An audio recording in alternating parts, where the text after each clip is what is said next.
नमस्कार साथियों, स्वागत करता हूं आपके इस YouTube चैनल स्टडी विद एके में।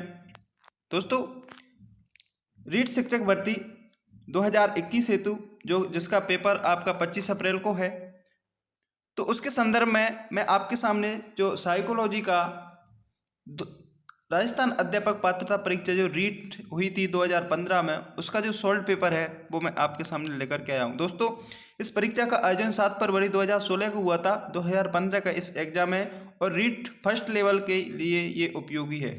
किसके लिए उपयोगी है? रीट फर्स्ट लेवल वालों के लिए ये उपयोगी है।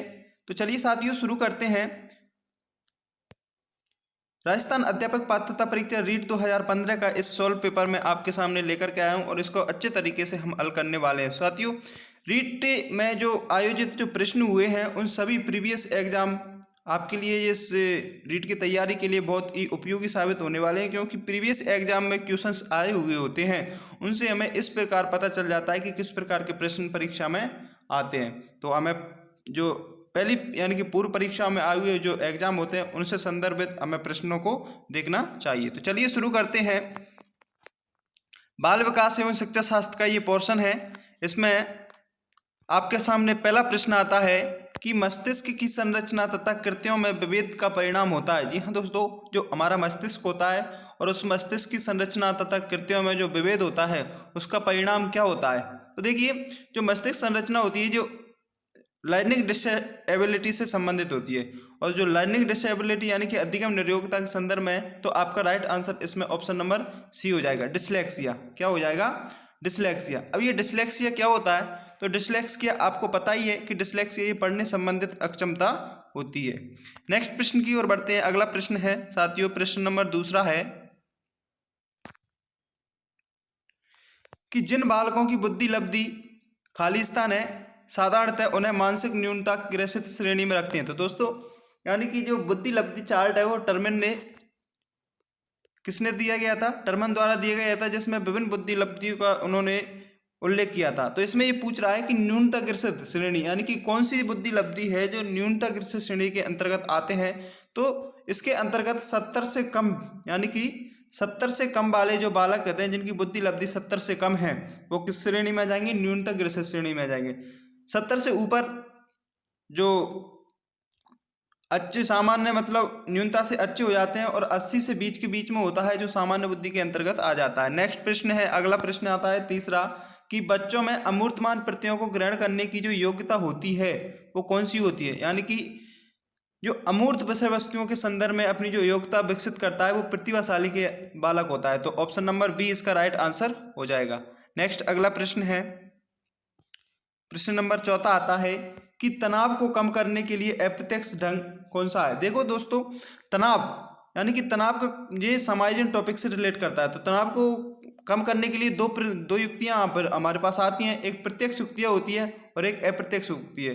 प्रत्यक्ष में 4 युक्तियां आती हैं, जैसे बाधा निवारण है, मार्ग परिवर्तन है, लक्ष्य प्रतिस्थापन है और निर्णय। ये सभी 4 इसमें आती हैं। और जो अप्रत्यक्ष ढंग होते हैं इनमें बहुत सारी आ जाती हैं, जैसे समन है, दमन है, प्रत्यस्मन और ये क्षतिपूर्ति है, आक्रामक है, विस्थापन है, युक्तिकरण है। विभिन्न प्रकार की युक्तियां जो आ जाती हैं। तो चौथे में जो अप्रत्यक्ष ढंग की युक्तियां है उसको हम कहते हैं रक्षात्मक युक्तियां। क्या कहते हैं?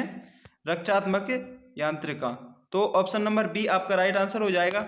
नेक्स्ट बात करते हैं 5वें प्रश्न पे कि निम्न में से कौन सी जो सामाजिक रूप से वंचित की समस्या नहीं है?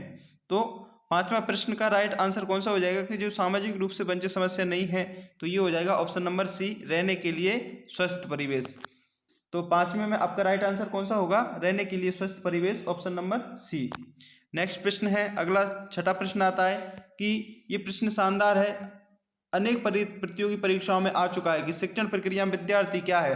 तो देखिए, शिक्षण प्रक्रिया में जो विद्यार्थी होता है वो आश्रित चर होता है, स्वतंत्र चर अध्यापक होता है और मध्यस्थ चर आपका पाठ्यक्रम होता है।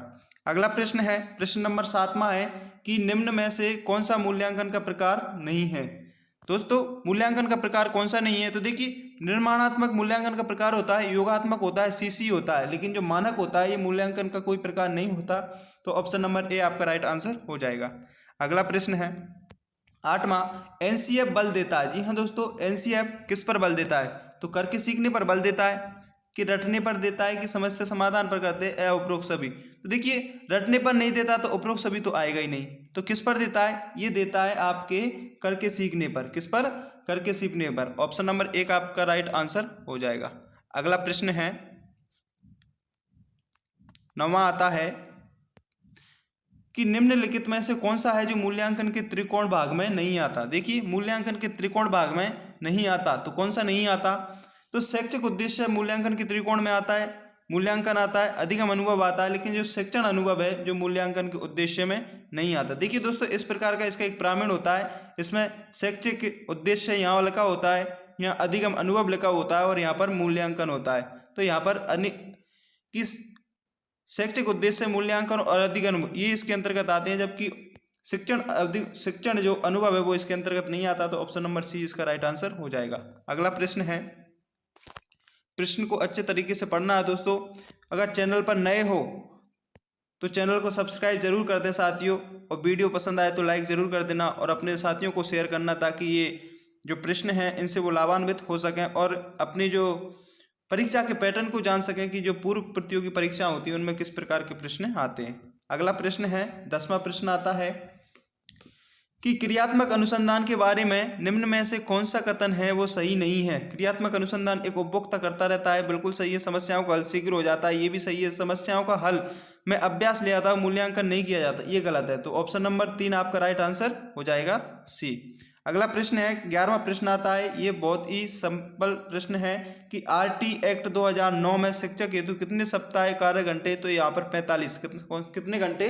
45 घंटे यहाँ पर साप्ताहिक कार्य करता है। अगला प्रश्न है 12वां प्रश्न है कि तर्क जिज्ञासा निरीक्षक शक्ति का विकास होता है। तो देखिए दोस्तों तर्क शक्ति जो जिज्ञासा होती है वो 11 वर्ष की उम्र में हो जाता है। ऑप्शन नंबर बी आपका राइट आंसर हो जाएगा।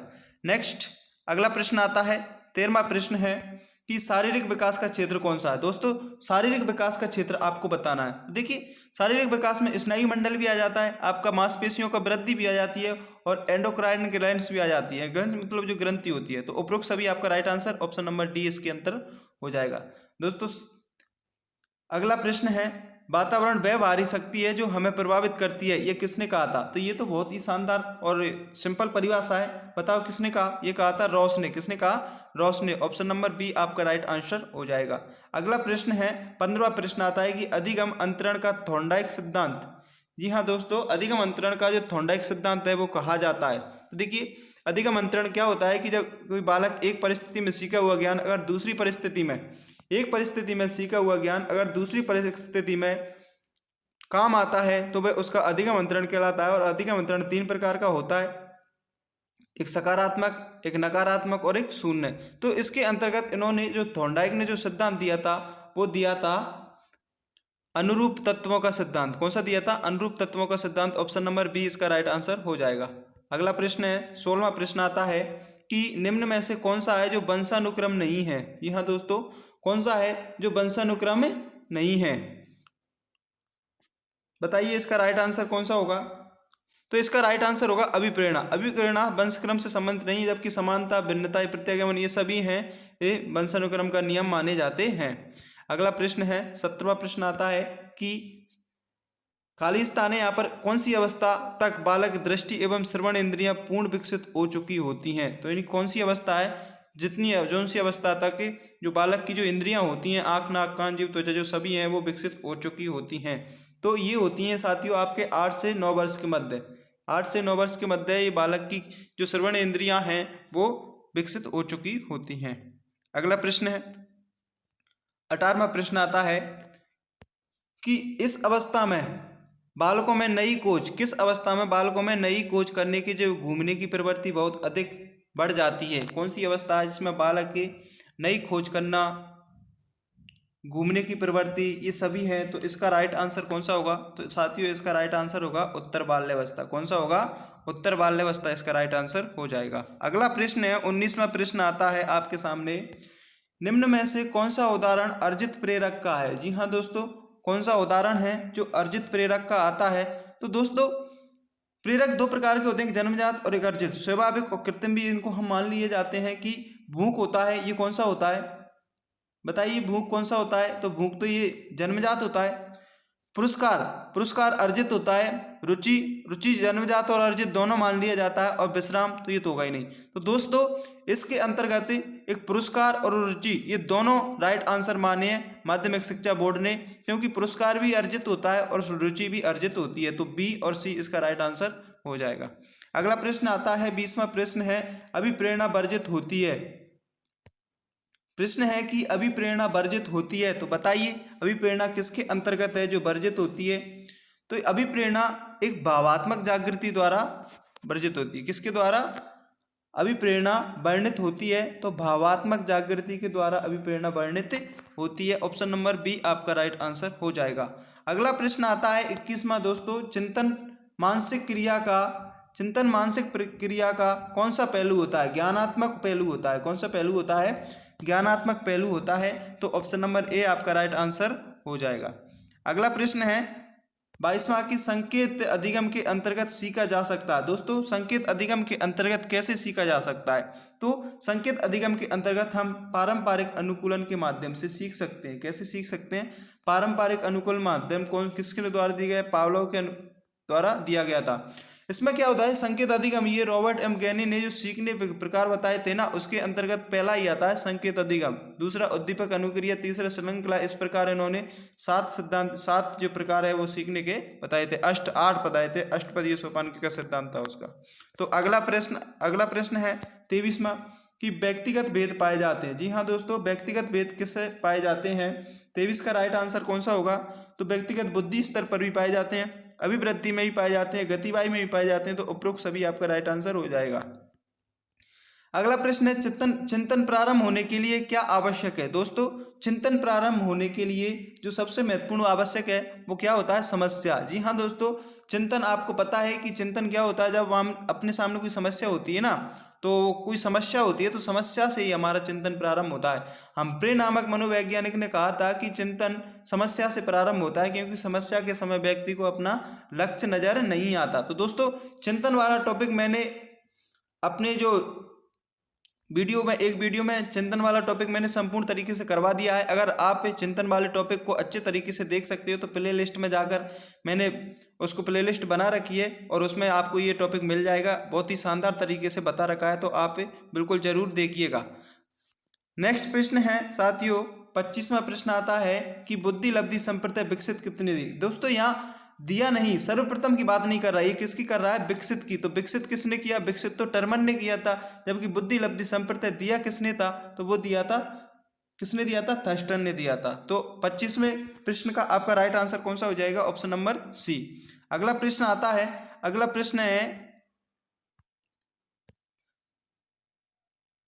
बाह्य आवास के आधार पर व्यक्तित्व का वर्णन किया जाता है। जी हाँ दोस्तों, बाह्य आवास के आधार पर जो व्यक्तित्व का वर्णन किया जाता है वो सतही दृष्टिकोण के अंतर्गत किया जाता है। किसके अंतर्गत किया जाता है? सतही दृष्टिकोण के अंतर्गत किया जाता है। तो ऑप्शन नंबर बी आपका राइट आंसर हो जाएगा।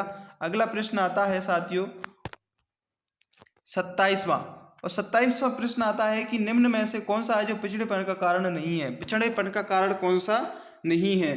दोस्तों बताइए इसका राइट आंसर। तो देखिए सामान्य बुद्धि का अभाव बिल्कुल पिछड़ेपन का कारक बताता है। शारीरिक दोष और बिछड़ापन ये सभी होते हैं ना, ये सभी पिछड़े कारक का बताते हैं, लेकिन जो स्वास्थ्य वातावरण है ये इसके अंतर्गत नहीं आता। तो इसका ऑप्शन नंबर डी आपका राइट आंसर हो जाएगा 27वें प्रश्न का। नेक्स्ट प्रश्न आता है 28वां, व्यक्तित्व का पहला प्रकारात्मक वर्गीकरण किसने दिया? तो दोस्तों व्यक्तित्व का जो पहला प्रकारात्मक वर्गीकरण है वो हिप्पोक्रेट्स ने दिया था, और इसमें इन्होंने 4 प्रकार के वर्गीकृत बताए थे। कप प्रवृत्ति, काला प्रवृत्ति, पीला प्रवृत्ति और रक्त, यानी कि कॉलेरिक, फ्लेगमेटिक, कॉलेरिक, कोलान कॉलेरिक और सैंगुइन, ये इसने 4 प्रकार के वर्गीकरण बताए थे। 29वां प्रश्न आता है सेकंड लास्ट की सामान्य से विशिष्ट कारक का जो सिद्धांत है वो बुद्धि का किसने दिया था? तो बताइए, ये तो बहुत ही सिंपल प्रश्न है कि बुद्धि का सामान्य और विशिष्ट का जो सिद्धांत है, जैसे हम द्वितत्व का सिद्धांत बोलते हैं, किसने दिया? स्पीयरमैन ने दिया था। इसमें उन्होंने एक कारक सामान्य बताया था और दूसरा विशिष्ट बताया था।